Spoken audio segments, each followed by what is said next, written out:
Aleluia. E esse texto diz assim, ó: irmãos, não julgo que o tenha alcançado, mas uma coisa eu faço, esquecendo-me das coisas que para trás ficam e avançando para que estão diante de mim. Diga assim: avançando diante de mim. Irmãos, nós temos uma palavra profética sobre as nossas vidas, sobre esta igreja, sobre este ministério. É tempo de avançar. Mas nós temos que estar preparado para viver esse tempo, irmãos. Então Deus, Ele dá uma palavra profética, Deus, Ele derrama uma unção sobre a igreja, Deus, Ele abre um portal para a gente viver esse tempo. Agora, queridos, nós precisamos nos preparar para receber, nós precisamos nos preparar para viver esse tempo de avançar.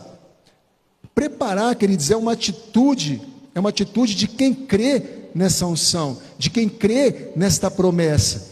Então é como, eu sei que algo vai acontecer na minha vida, eu já começo o quê? Me preparar para receber isso.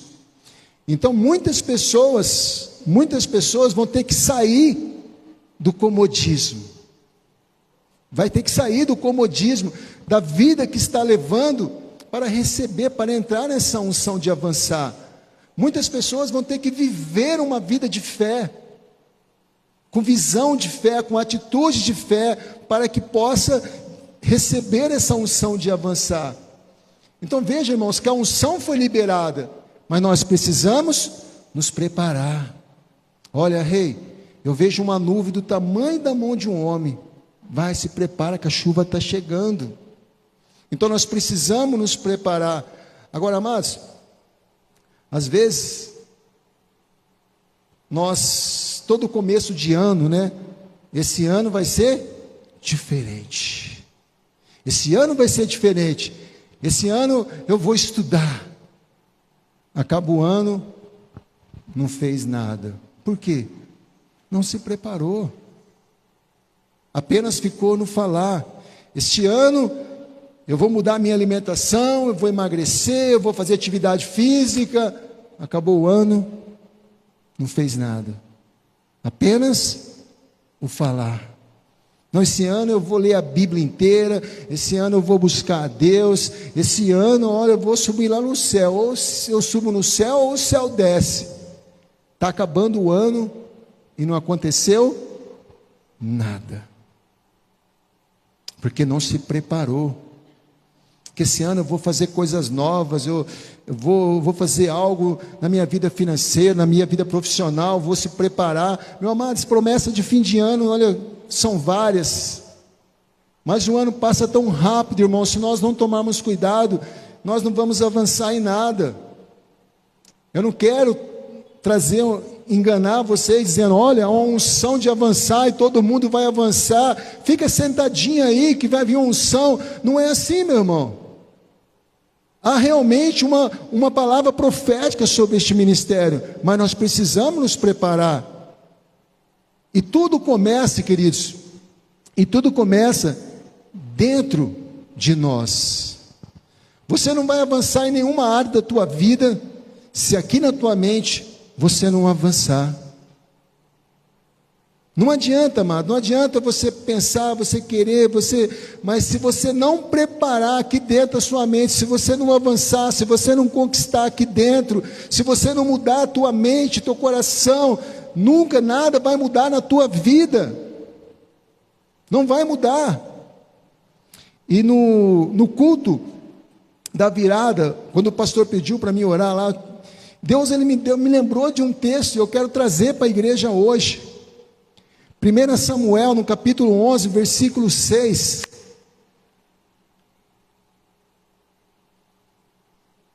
Que diz assim, ó: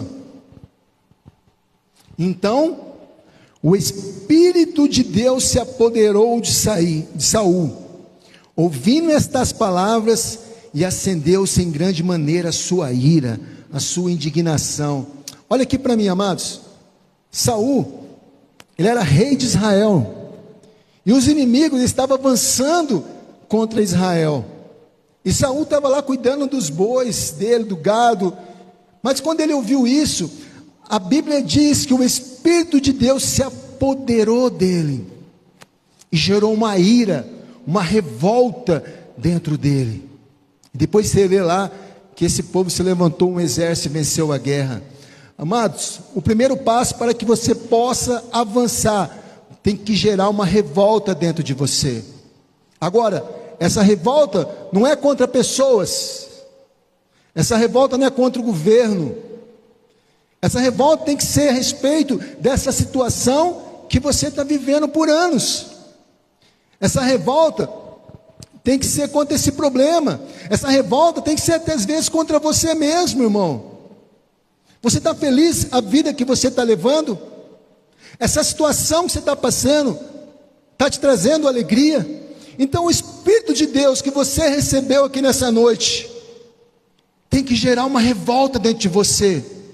Eu não aceito este ano terminar da maneira que terminou esse. Eu não aceito essa enfermidade no meu corpo mais não. Esse ano é um ano de avançar. Eu não aceito essa condição financeira que eu estou vivendo há anos. Isso tem que gerar uma revolta dentro de nós. Eu não aceito a minha família nessas condições que eu estou vivendo. Irmão, nós precisamos nos revoltar contra essa situação, gerar uma ira no meu coração. Às vezes a pessoa se revolta contra o governo, se revolta contra o patrão, contra o pai, contra a mãe, contra a esposa. Não, queridos. Você tem que revoltar contra essa situação que você está vivendo. E às vezes com você mesmo. Revoltar contra esse comodismo. Às vezes uma preguiça mesmo. E dizer, não, eu sou diferente, eu realmente não aceito isso. Eu não aceito mais acordar tarde e perder meu dia. Eu não aceito dormir tarde. Eu não aceito mais ficar aqui na frente de uma tela de um celular, passando horas e horas. Você precisa se revoltar contra essa situação, meu irmão, senão nada vai mudar. Tem que gerar uma revolta. Irmãos, o tempo é precioso. O tempo é precioso. E nós estamos perdendo o nosso tempo, às vezes, com coisas tão banais. Mas Saul, ele se revoltou contra o inimigo, meu querido. Você precisa se revoltar, meu irmão. Só vai avançar quem se revoltar. Quem falar, eu não aceito mais viver isso aí não. Eu não aceito mais ser um derrotado não. Eu não aceito mais a minha família ser uma derrotada não. Isso tem que gerar uma revolta dentro de nós. 2 Timóteo, no capítulo 1, versículo 7.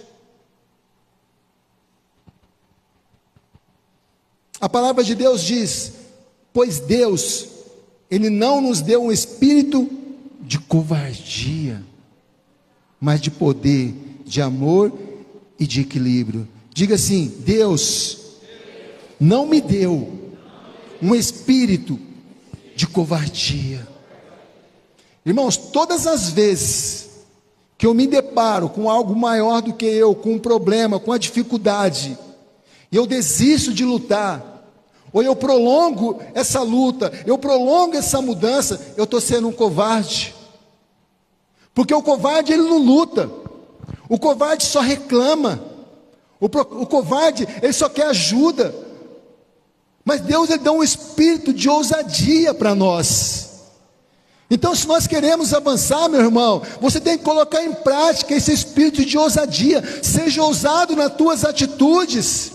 Seja ousado diante do inimigo. Seja ousado, meu irmão. Ele deu esse espírito para nós. Não importa qual é o tamanho de gigante, meu irmão. Lute. Vença. Vai para cima. Deus é contigo. O que nós não podemos, irmãos, é viver uma vida de covarde, espiritualmente falando. É tempo de avançar e você está aí dormindo até agora. Seu projeto, irmãos. Você já fez seu projeto? Você está orando em cima dele todo dia? Você está vivendo o seu projeto de vida? Pastor, eu nem peguei o projeto de vida. Você quer avançar? Aonde você quer chegar esse ano? Não sei. Aonde você vai avançar, meu irmão? Se você não sabe aonde você vai chegar. Se o seu projeto, se você não tem aonde chegar, para onde você vai avançar? Para avançar nós precisamos ter uma direção. Nós precisamos ter uma direção, um caminho, aonde eu quero chegar, o que eu quero fazer esse ano, o que eu quero conquistar. Meu irmão, escreva, medite, visualize. Como eu já vi alguns pregadores dizer, engravida. Tem um pregador coreano, não lembro o nome dele, não vou falar para não errar, mas ele fala de um livro, Quarta Dimensão. E ele era chamado para pregar, ele era um pastor que cresceu muito, a igreja dele, milhares de pessoas. Pois show,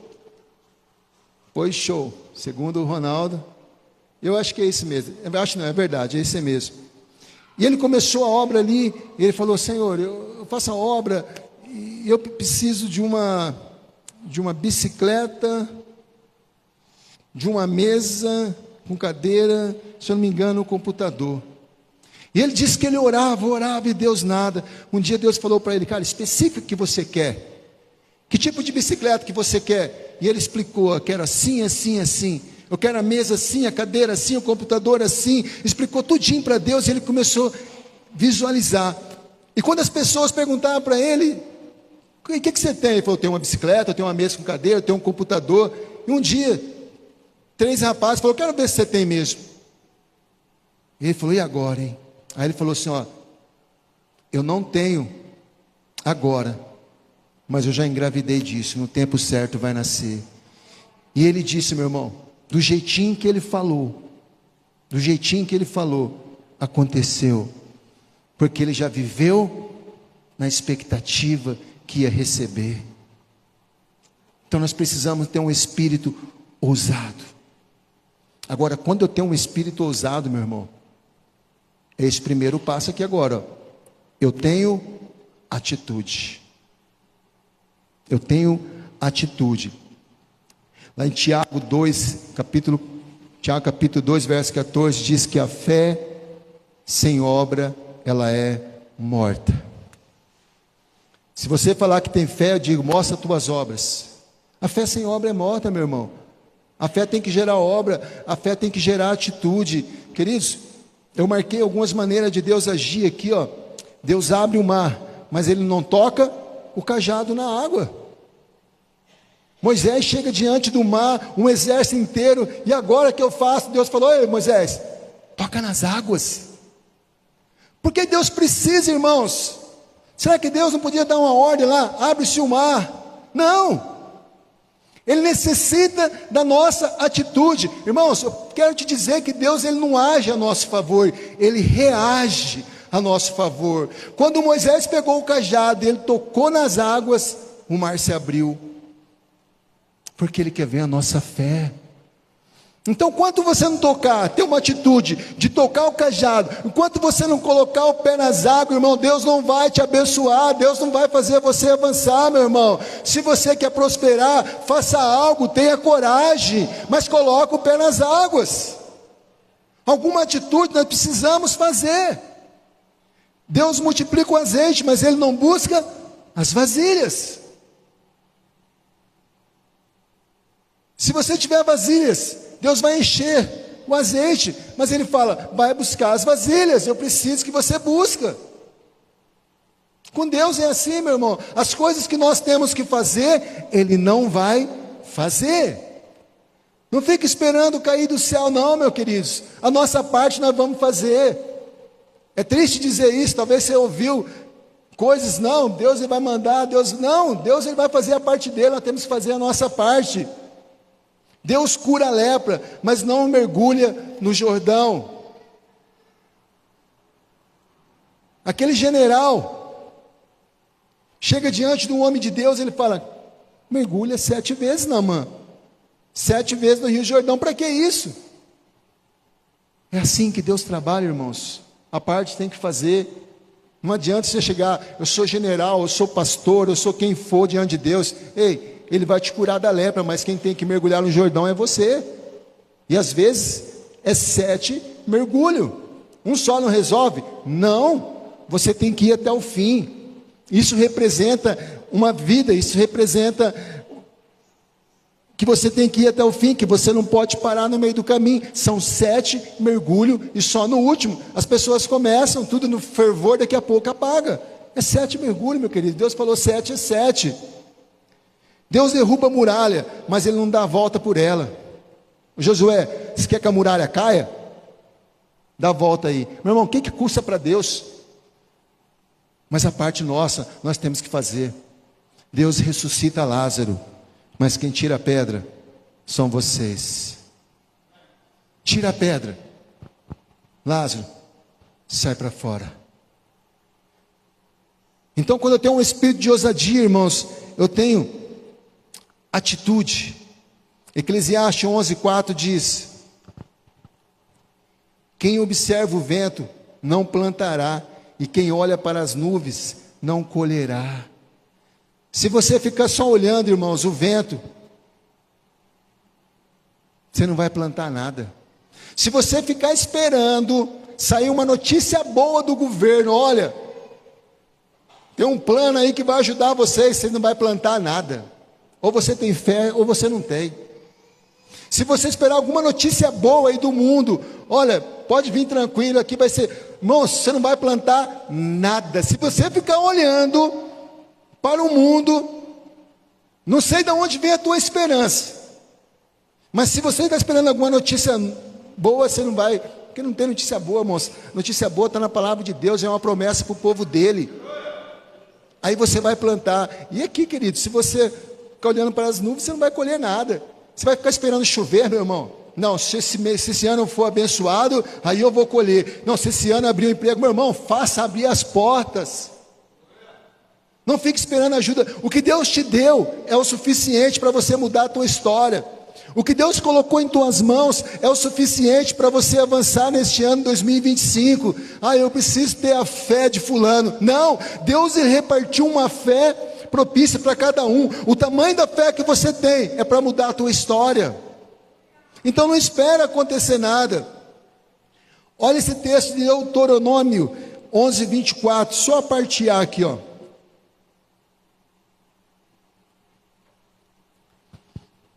Todo lugar aonde vocês puserem os pés será de vocês. Aonde vocês colocarem os pés serão de vocês. Mas eu preciso entrar no território do inimigo. Lá tem gigante, lá tem lutas. É assim que funciona com Deus, queridos. Onde você colocar a planta dos seus pés, Deus dá. Depois Deus vem para Josué. Josué 1:3 diz: como eu prometi a Moisés, todo lugar onde puserem os seus pés, eu darei a vocês. E isso passou de geração para geração. Como ele disse para Moisés, como ele disse para Josué, como ele disse para os discípulos, para os apóstolos, ele está dizendo para nós nessa noite: aonde tua fé te levar, aonde você colocar a planta dos teus pés, eu dou para vocês. Isso exige, irmãos, ousadia. Isso exige ousadia. E quanto mais eu ando, mais o Senhor me dá. Quanto mais eu tenho fé, mais Deus me dá. Para alguns, sei lá, um salário mínimo está bom. O filho não está mais na droga, mas não está vindo na igreja, está bom. Para outros, os maridos já não indo para a rua, está bom. Agora para outros não. Eu quero meu filho liberto, mas eu quero ele servir na casa de Deus. Para outro eu quero prosperar, eu quero dar o melhor para minha casa. Para outros falam: não, eu não quero apenas ler a Bíblia o ano todo, não. Para outros eu quero ver Deus face a face. Alguns vão dar passos maiores, alguns vão chegar no céu, e Deus vai dar conforme a nossa fé. Não tem como, queridos. Agora, pastor, por onde eu começo essa minha mudança? Irmãos, a Bíblia é bem clara, queridos. A Bíblia é bem clara, qualquer mudança tem que começar a nossa vida com Deus. E Mateus 6:33 diz: busque, pois, em primeiro lugar o reino de Deus e a sua justiça, e todas essas coisas, bebida, comida, vestimento, lhes serão acrescentadas. Talvez você está olhando para o seu problema e você fala assim: ó, já sei, eu vou mudar aqui, vou investir tudo aqui nesse problema. Irmãos, para começar a sua mudança, o seu crescimento em 2025, começa na sua vida com Deus. Porque aí você não vai lutar sozinho. E eu digo mais, Deus vai estar com você, Ele vai na frente da tua luta. Mas coloca o reino de Deus em primeiro lugar. Invista tudo, toda a tua força, todo o teu tempo. Se tem uma área que nós temos que avançar em 2025, irmãos, é buscar o reino de Deus. Meu irmão, não aceita só vir numa igreja não, queridos. Não aceita se alimentar apenas da palavra que você ouve aqui, queridos. Invista com Deus. Sabe, fala, seja um caçador de Deus. Pai, eu quero te encontrar, eu quero te ver. Meu irmão, quem não tem fome de Deus, isso vem dos céus. Quem não tem fome de Deus não conhece Deus. Quem não tem fome e sede de Deus ainda não conhece Deus. Porque quanto mais eu me aproximo de Deus, mais o meu espírito clama, mais perto, mais perto, mais perto eu quero estar, mais perto eu quero estar. Então se você ainda não tem essa fome, essa sede de Deus, se você não quer conhecer Deus, meu irmão, seja você pastor, seja quem for tua posição, você ainda não conhece Deus. Porque quem conhece Deus tem fome e sede de estar na presença dEle todos os dias. Todos os dias. Então nós precisamos buscar o reino de Deus. Oséias 6, no capítulo 3, também aqui na parte A diz: conheçamos e prossigamos em conhecer o Senhor. Você já conheceu, você um dia teve um encontro com Ele, agora nós precisamos prosseguir a conhecer, estudar, entender, Senhor, como que Jesus, o Deus, o homem, aquele que esteve na cruz, aquele que está por vir, conhecer, meu irmão. Como nós vamos servir alguém que nós não conhecemos? Como nós vamos amar aquele que nós não conhecemos? Como nós vamos entregar a nossa vida a alguém que eu não conheço? Tem coragem de entregar a sua vida a alguém que você não conhece? Tem coragem de entregar a tua família na mão de alguém que você não conhece? Não. Por isso nós precisamos conhecer o nosso Deus, prossigamos em conhecer, para que eu possa ter confiança e falar: Senhor, a minha vida é tua, e eu me entrego, e eu não saio mais do teu altar, eu entrego tudo a ti, Senhor. Então, amados, se tem algo que nós precisamos crescer, irmãos, é buscar a Deus. Se é algo que eu preciso avançar em 2025, irmãos, é sair dessa estagnação espiritual. Quanto tempo faz que você não tem uma experiência com Deus, que você não ouve a Deus, que você não vê Deus falar através da palavra ali, você e Ele? Quanto tempo faz, irmãos? Nós vamos viver nessa sequidão. Jesus está à porta, irmãos. Jesus está à porta, nós precisamos estar preparados para esse grande dia, em nome de Jesus. Depois você vai buscar pela tua vida familiar, depois você vai buscar por esses problemas, porque é justo. Depois você vai criar uma ira, se é justo, Deus quer mudar a tua história em 2025, sim, mas coloca Ele em primeiro lugar, coloca Ele em primeiro lugar, em nome de Jesus.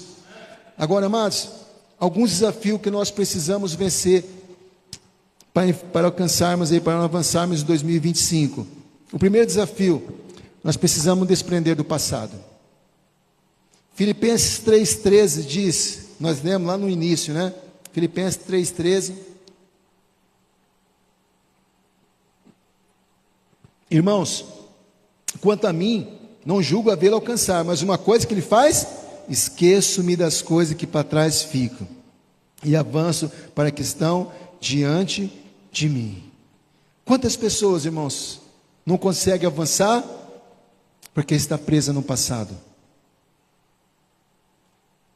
Aquilo que te prende no passado não consegue você prosseguir, não consegue você avançar. Então a primeira faxina que eu tenho que fazer, e eu preciso aqui vencer esse desafio, é esquecer do passado, é me desprender de muitas coisas do passado. Irmão, tem pessoas que ele não vai conseguir avançar porque no coração dele é cheio de ódio, cheio de mágoa, é cheio de ressentimento. Amado, a pessoa que você sente isso, ela está avançando e você está ficando. Então desprende do passado, irmãos. Eu não sei se alguém fez algo para você, mas libera o perdão. Solta a sua vida para você conseguir avançar. Sabe, limpa o teu coração. Se desprende de toda a mágoa, de todo o ódio, de tudo aquilo que tem prendido você. Talvez, o meu pai um dia fez isso, ainda era uma criança, e isso tem impedido de você avançar. Você desprende de quem você era no passado. Sabe, irmão, tem pessoas, tanto do lado bom como do lado ruim. Ele teve uma vida difícil, ela fica presa lá. Não, que eu sempre fui pobre, eu sou pobre, eu vou ser pobre. Não importa a vida que você teve, irmãos. Você precisa deixar aquilo lá e enxergar coisas grandes. E tem pessoas também que um dia ele foi bem, mas alguma coisa deu errado e ele perdeu. Então ela fica querendo viver a vida que ele tinha. Amados, se desprende daquilo que você foi um dia. Viva algo novo que Deus tem para você hoje. Se nós não desprendermos, irmão, do passado, nós não vamos conseguir avançar, irmãos. É como uma corrente que segura nós. É como algo que bloqueia nós de avançarmos. E eu te pergunto, o que tem te prendido no passado? Que vai e volta, você está preso de novo naquela corrente, naquela cadeia. O que tem te prendido, queridos? Eu quero, em nome de Jesus, amado, até o final desse culto, eu quero declarar que o Senhor, Ele vai derramar essa graça para você desprender de tudo que é do passado. Eu quero que Deus, em nome de Jesus, Ele derrama aquela unção de Manassés. Manassés fala que ele esqueceu de todo aquele passado ruim que ele teve. E Deus deu um HD novo, a memória limpa, para ele prosseguir e avançar. Em nome de Jesus você vai viver isso, irmãos. E eu pergunto algo para você, até quando você vai querer viver assim? Hoje é um dia de decisão para nós, é o primeiro culto aqui na igreja, é um dia de decisão. Até quando, irmãos? Que isso venha acabar hoje. Gênesis 19, 26 diz: mas a mulher de Ló, olhou para trás e se transformou numa coluna, ou algumas versões, uma estátua de sal. Deus deu um livramento, Deus deu um novo começo. Se você não conhece a história, depois você lê lá. Mas o anjo falou: não olhem para trás. Mas como ela estava presa, ela olhou para trás e ela virou uma estátua de sal. E ela foi destruída. E o que Deus fala para nós hoje: não olhem para trás. Se você quer avançar, não fique olhando para trás. Na verdade, queridos, quando nós vamos deletar um HD, ou quando nós vamos fazer um backup, a gente tem costume de primeiro ver aquilo que não presta mais e ir eliminando. Então, se você quer olhar pela última vez, vê as coisas erradas que você fez para você não fazer mais. Mas veja uma vez só e deleta tudo. Esquece. Leva como aprendizado, mas não como algo que te prende, em nome de Jesus. Amém, queridos? O segundo desafio, irmãos, que nós precisamos vencer, que muitas pessoas carregam, é um complexo de inferioridade. Quando você olha para você, queridos, o que você vê? O que você vê? Será que você olha para você, você não acha que você é capaz? Será que quando você olha para você, você não acha que você pode ser alguém usado muito por Deus para ganhar as nações? Será que quando você olha para você, você não acha alguém que pode ser um grande empresário aqui de Araçatuba? Será que quando você olha para a sua família não pode ser uma referência? O que você carrega, o que você vê quando você olha para você, meu irmão? Jeremias, capítulo 1, verso 6. Olha a desculpa aqui, de Jeremias. Então eu disse: ó soberano Senhor, não sou capaz de falar em teu nome, sou jovem demais para isso. Quantos de nós, irmãos, tem falado isso para Deus? Eu não sou capaz. Irmãos, vai orar, leva uma palavra. Não, eu não sou capaz, eu sou jovem. Eu não sei falar direito como Moisés. Eu tenho medo. Eu sou tímido. Irmãos, se nós pararmos nisso, irmãos, nosso complexo de inferioridade, eu não posso, eu não consigo, irmãos, a obra de Deus ia parar. Eu já falei, né, quem já acompanha a gente, irmãos, às vezes eu estou ali assim, eu falo, pai, será que não tem como arrumar outro, não? Será que não pode mandar outro subir lá para pregar, não? Meu coração aí dispara, queridos. Meu coração vai a milhão, mas eu não vou poder me parar nisso. Eu tenho que vencer isso. Aí Jeremias vem, Senhor, eu não sou capaz, irmãos. Tira isso da sua boca, você não é capaz. Na verdade, nós não somos capazes mesmo. Quem nos capacita é Deus. Quem te capacita é o Senhor. Não pense que eu estou aqui confiando em mim, não, irmãos. Toda hora que eu vou falar, eu esqueço as palavras. Mas eu confio que Deus vai colocar na minha boca. E assim Deus é contigo. Seja onde for, meu irmão, se tiver uma oportunidade, olha, pega com as mãos, segura, você é capaz, porque você está em Cristo Jesus, e Ele vai te ajudar, em nome de Jesus. Tira esse complexo de inferioridade. Juízes 6,15, Gideão falando, mas Senhor, como eu posso libertar Israel? Perguntou Gideão. Meu clã é o mais fraco de toda a tribo de Manassés, e eu sou o menos importante da minha família. Ele olha para ele e fala, Senhor, a minha família já é ruinzinho. O Senhor sabe que lá tem ninguém bom, e eu sou o menorzinho de todos. Então, né, acho que o Senhor errou o endereço. Não, queridos, Deus, Ele te escolheu. Se você está aqui nessa noite, se você está ouvindo essa mensagem, é porque Deus te escolheu. Então não olhe para você, não olhe para você, não olhe para a tua família, não olhe para onde você veio, não olhe para o seu pai, não olhe para a sua mãe, não olhe para o bairro que você mora, não olhe para nada, meu irmão, olha para Deus que te chamou. Se Ele mandou, vai. Se Ele falou, te escolhi, então aceita, irmãos, e toma posse. Você é filho de Deus, aplauda o Senhor. Aplauda o Senhor. Meu irmão, olhe no espelho e diga, eu sou filho de Deus. Nós temos o costume lá em casa acordar. Primeira palavra, Jesus me ama. Não é que eu amo Jesus, não. É Jesus me ama mesmo. Jesus, primeira palavra, sem conversar com ninguém. Colocou os pés, Jesus me ama. Jesus me ama. E vou falando, minha esposa, temos costume. Jesus me ama. É para o céu ouvir, para o inferno ouvir, para o mundo espiritual ouvir. Não importa quem eu sou, Ele me ama, porque Ele falou que Ele me ama. Se Deus me ama, meu irmão, quem pode me parar? Eu sou filho dEle. Você deixa seu filho entrar em perigo, irmão? Só se for um filho desobediente, que sai da presença do Pai. Então você é um filho de Deus. Em Números, capítulo 13, versículo 33...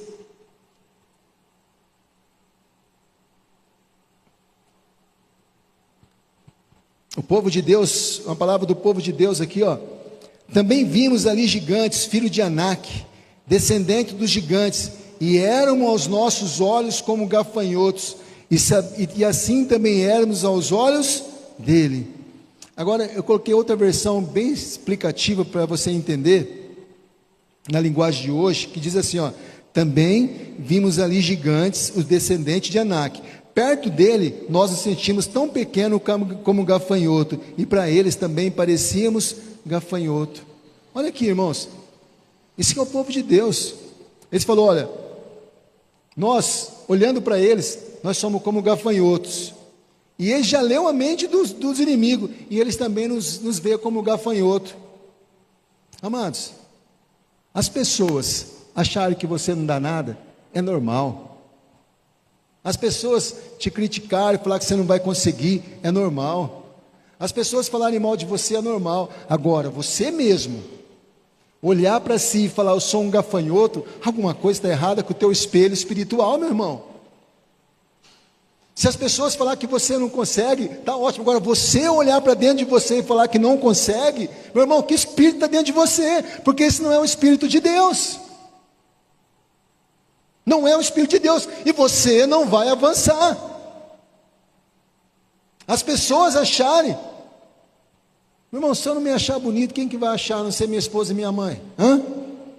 Eu tenho que olhar para mim e me achar bonito, cara. Se eu não me achar que eu sou capaz, quem vai achar, meu querido? Você acha que as pessoas vão vir? Não. Eu preciso olhar para mim, que gafanhoto que nada. Gafanhotos são eles. Agora, além deles acharem que eles eram como um gafanhoto, ainda eles falam, eles me acham como um gafanhoto. Meu irmão, às vezes você chega diante de um médico, de um advogado, de um juiz, de um gerente de banco, você se acha pequeno. Você fica ali envergonhado, você fica ali cabisbaixo. Quem sou eu para estar aqui? Rapaz, maior é o que está em nós do que o que está no mundo. Seja quem for, juiz, promotor, seja quem for, meu irmão, o que está dentro de mim é muito maior do que o Espírito que está nele. E eu preciso andar como tal. Eu não estou falando de orgulho, irmãos. Eu não estou falando de ser alguém cheio de orgulho, cheio de altivez, não. Eu estou falando de alguém que sabe quem é em Cristo Jesus. Que é em Cristo Jesus, porque humildade não é você se rebaixar, humildade é você respeitar os outros. Agora você precisa se enxergar, irmão. Tire esse espírito de inferioridade. Sabe, talvez Deus, com certeza Deus tem algo tão grande na tua vida, e você não acredita. E você não acredita. Aí não tem como Deus fazer, irmãos, não tem como Deus fazer. E o terceiro desafio é o medo. Quantas pessoas, irmãos, estão impedidas de avançar? Porque tem medo. Tem medo. Eu conheci uma pessoa, felizmente não está no nosso meio, mas que a gente às vezes nem falava nada para ela. Por quê? Vou comprar um carro. Ah, mas você não vai conseguir pagar. Ah, mas não vai dar certo. Ah, mas será que... Vou mudar de casa. Faz isso não. Você vai ficar sem casa, você vai ficar sem nada. Vamos mudar de emprego. Está muito difícil aí fora, você vai ficar desempregado, não vai arrumar mais nada. Meu irmão, talvez tem muitos aqui que estão assim. Tudo tem medo. Tudo tem medo. Em Êxodo capítulo 14, versículo 10 e 11. Olha esse povo, irmão, também o povo de Deus, aquele mesmo povo. Quando o faraó se aproximava, os israelitas levantaram os olhos e viram os egípcios marchando contra eles. Em pânico clamaram ao Senhor. Disseram a Moisés: por que você nos trouxe aqui ao deserto para morrer? Não havia sepultura no Egito? O que você fez conosco? Por que nos forçou a sair do Egito? Amado, o diabo, nosso inimigo, ele sempre vai querer que nós voltamos para o lugar de escravidão. O que você cantou aqui no início? Você lembra? Eu não sou mais escravo do medo. Por quê? Porque eu sou filho de Deus. Eu não sou mais escravo do medo, porque eu sou filho de Deus. Mas o diabo, ele vai querer que você volte para o lugar de escravidão. Ele vai colocar situações que você tenha ousadia ou que você volta para o Egito. Como pode, irmãos, esse povo querer voltar para o Egito, lugar de escravidão? E nós acostumamos tanto, às vezes, com a escravidão, queridos, que nós preferimos ficar lá sofrendo do que ter uma atitude de fé. Às vezes eu admiro a fé de pessoas que vêm falar comigo.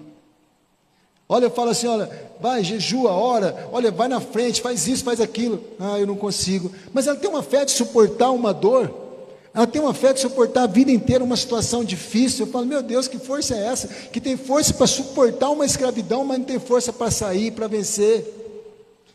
Muitas pessoas têm colocado a sua força de maneira errada, meu irmão. E para avançar nós precisamos vencer o medo. Aí no versículo 13 e 15... Moisés, porém, disse: não tenham medo, apenas permaneçam firmes, veja como o Senhor os resgatará neste dia. Vocês nunca mais verão os egípcios que estão vendo hoje. O próprio Senhor lutará por vocês, fiquem calmos. Então o Senhor disse a Moisés: por que você está clamando a mim? Diga ao povo que marche. Por que você está com medo, meu irmão? O Senhor manda falar. Esse é o tempo de você avançar. Esse é o tempo de marchar. Nem que você tem que abrir o mar, nem que você tem que derrubar muralhas, nem que você tem que fazer algo sobrenatural, mas você tem que avançar, irmãos. Agora você precisa vencer o medo. Se você ficar esperando nesse seu trabalho e alguém vir te abençoar, não vai, meu irmão. Ou você tem coragem de viver algo novo, ou você vai viver isso aí para sempre.